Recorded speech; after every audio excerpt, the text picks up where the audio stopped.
des bruits mystérieux, des craquements sinistres, des odeurs infectes, des meubles qui s'envolent, des courants d'air glacés, des bruits de voix inexplicables, des jets de pierre, des lévitations involontaires, des installations électriques qui tombent en panne, des objets qui disparaissent.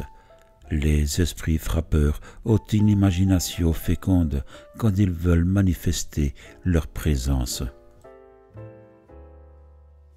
On appelle poltergeist ces phénomènes anormaux. Le mot est très ancien, il vient du folklore allemand et dérive de polter, bruit, et geist, esprit. Avec un peu plus de rigueur, les chercheurs en parapsychologie ont proposé de définir toutes ces manifestations d'esprit frappeur par le concept de psychokinésie spontanée récurrent, ou PKSR. Les premières relations de poltergeist viennent d'Allemagne, peu avant l'an 1000. Des chutes de pierre, des coups et des grands bruits ont troublé la tranquillité de Bingen, une petite ville des bords du Rhin. À partir du XIIe siècle, sous l'influence de l'Église, on classe les poltergeists dans la catégorie des phénomènes d'origine diabolique. En 1184, au pays de Galles, le domicile de certain William Knott est ravagé par une force mystérieuse qui lacère les tentures et répand des ordures. Au XIIIe siècle, Gerald of Wallace note l'existence d'un esprit qui apostrophe les gens. En 1599, Martin del Rio tente de classer tous les incidents connus. Il compte 18 sortes de démons, chacun se spécialisant dans le déclenchement d'un trouble particulier. D'après lui, la 16e sorte de démons se compose de spectres qui, à certains moments et en certains lieux, notamment dans des maisons, sont susceptibles de créer des bruits et des troubles divers. Je ne donnerai pas d'exemple ici, ce phénomène étant parfaitement connu. Certains réveillent le dormeur en cognant sur le matelas et en faisant tomber le dit dormeur du lit. L'étude scientifique des cas de poltergeist commence. On se demande alors si certains épisodes de la Bible ne révéleraient pas de cette classe d'incidents. Pendant 2 mois, en décembre 1716 et janvier 1717, le presbytère d'Epworth, où habite le jeune John Wesley, qui fondera l'église méthodiste, est le théâtre de coups violents, frappé par un esprit. Pourtant, à cette époque, John est absent du presbytère. Son père est plusieurs fois repoussé par une force mystérieuse qui bloque son chemin. Il lui arrive même d'être soulevé de son lit. En fait, l'affaire semble due à l'influence de la sœur de John, Etty, alors âgée de 19 ans. Plus tard, tout au long du XIXe siècle, des esprits frappeurs viendront en grand nombre répondre aux sollicitations de spirites. Ceux-ci faisaient trop bien tournoyer les tables et les pianos pour que leur expérience soit aujourd'hui crédible. D.D. Home, le célèbre médium spécialisé dans les lévitations spectaculaires, débuta sa carrière par un commerce soutenu avec les esprits. Petit à petit, on allait se tourner vers des hypothèses beaucoup plus naturelles. Dans les années 1940, on commence à expérimenter la psychokinésie, ou PK, au laboratoire de parapsychologie de l'Université de Duke, aux États-Unis. En Angleterre, les recherches sur les phénomènes de PKSR sont menées par la Société pour la recherche psychique. Sir William Barrett est un des animateurs de cette recherche. Il étudie suffisamment de cas pour que le phénomène de poltergeist soit reconnu comme indubitable, ce qui ne donnait pas pour autant d'explication.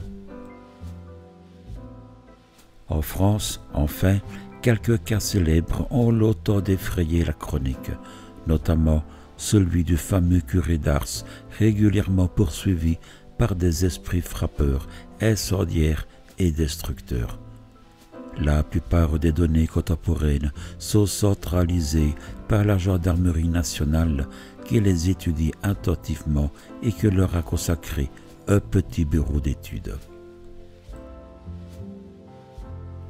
Un des cas de poltergeist les plus extraordinaires s'est manifesté d'août 1977 à septembre 1978 à Enfield, dans la banlieue nord de Londres. Plus de 1500 incidents de nature PKSR ont été enregistrés en présence de nombreux spécialistes venus étudier le problème. On a vu parmi eux des assistantes sociales, des thérapeutes du langage, des photographes, des psychologues, des prêtres et bien entendu des journalistes. Au début, les phénomènes n'ont pas été très gênants. Un léger bruit de pas dans une chambre. Ensuite, le poltergeist est manifesté par des bruits plus marqués. Une voix profonde, rude et presque méchante a pu être enregistrée à plusieurs reprises sur un magnétophone. Cette voix devait faire l'objet de nombreuses tentatives d'identification. Elle a d'abord déclaré appartenir à un homme de 72 ans qui aurait habité dans une rue voisine. Un auditeur l'aurait identifié comme étant celle d'un de ses oncles, un vieil original surnommé le Gitan, mais aucune piste ne devait aboutir à la moindre preuve. D'autres fois, l'esprit faisait voler un jouet sur la tête d'un photographe. On a vu des papiers et des vêtements s'enflammer spontanément, des boîtes d'allumettes prendre feu à l'intérieur d'un tiroir, des couteaux et des théières se tordre devant témoins ou des pierres éclater sur le sol. Particulièrement vigoureuse, cette force inconnue devait également soulever la cuisinière à gaz ou projeter hors de la maison des meubles aussi lourds qu'un sofa, une commode ou un lit à 2 places. Au milieu de tous ces phénomènes, Jeannette, une fillette de 12 ans. Elle fut plusieurs fois sujette à des phénomènes de lévitation involontaire, certifiés par des témoins. Avec sa sœur, elle devait être si souvent jetée hors de son lit par l'esprit qu'elle avait décidé, à la fin, de dormir par terre. Le phénomène devait finalement cesser, les parents finissant par s'amuser de ce poltergeist plutôt inoffensif et le traitant avec un humour et un calme délicieusement britannique. Généralement, un effet de poltergeist se fait annoncer par une série de coups mystérieux. Les exemples abondent et il est inutile de les détailler.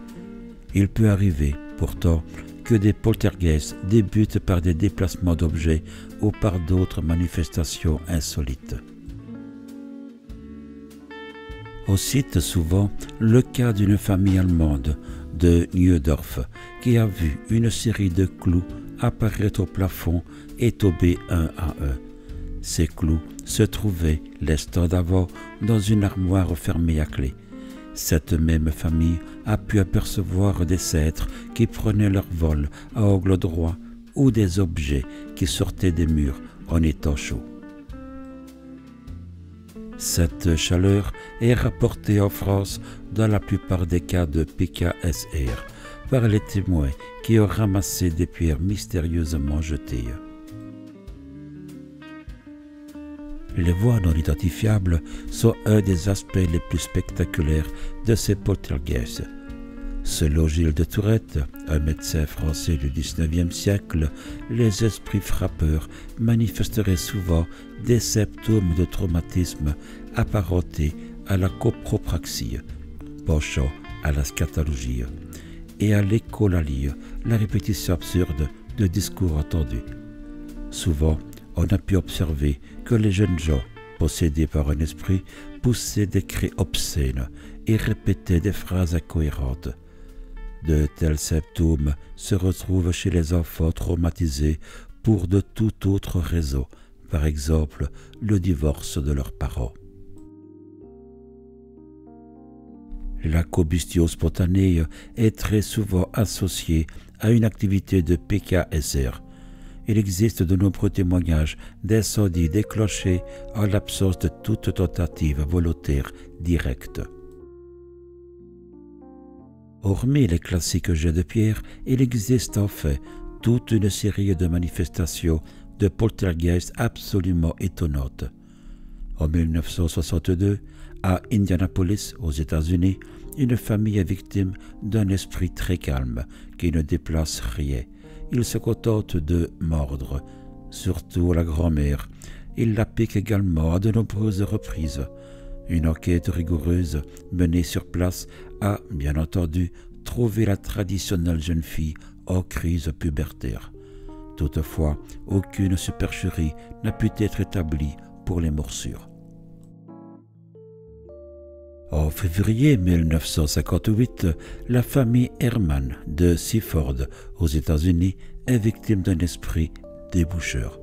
Il renverse bien de temps à autre tous les bibelots de la maison, mais sa présence va à tous les récipients en forme de bouteilles, qu'il s'agisse d'eau minérale, de médicaments, d'eau bénite, inefficaces contre cette magie. Les policiers et les parapsychologues appelés en renfort ne peuvent que constater l'ampleur des dégâts. Au centre de toute l'affaire, il y a comme toujours un jeune enfant, James, 12 ans, qui ne s'aperçoit de rien quand les bouchons s'envolent. Une étude minutieuse des objets déplacés permet d'établir que l'intensité de la PKSR est directement proportionnelle à la proximité de James. Les lois naturelles de l'énergie sont donc respectées. Plus on s'éloigne de la source d'énergie, et plus elle devient faible.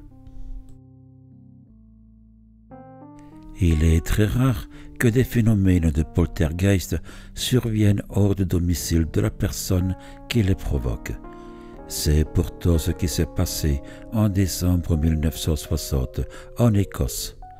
Virginia Campbell, 11 ans, transportait son esprit à l'école et lui faisait ouvrir son pupitre, à un moment où elle se trouvait elle-même dans l'impossibilité matérielle de le faire.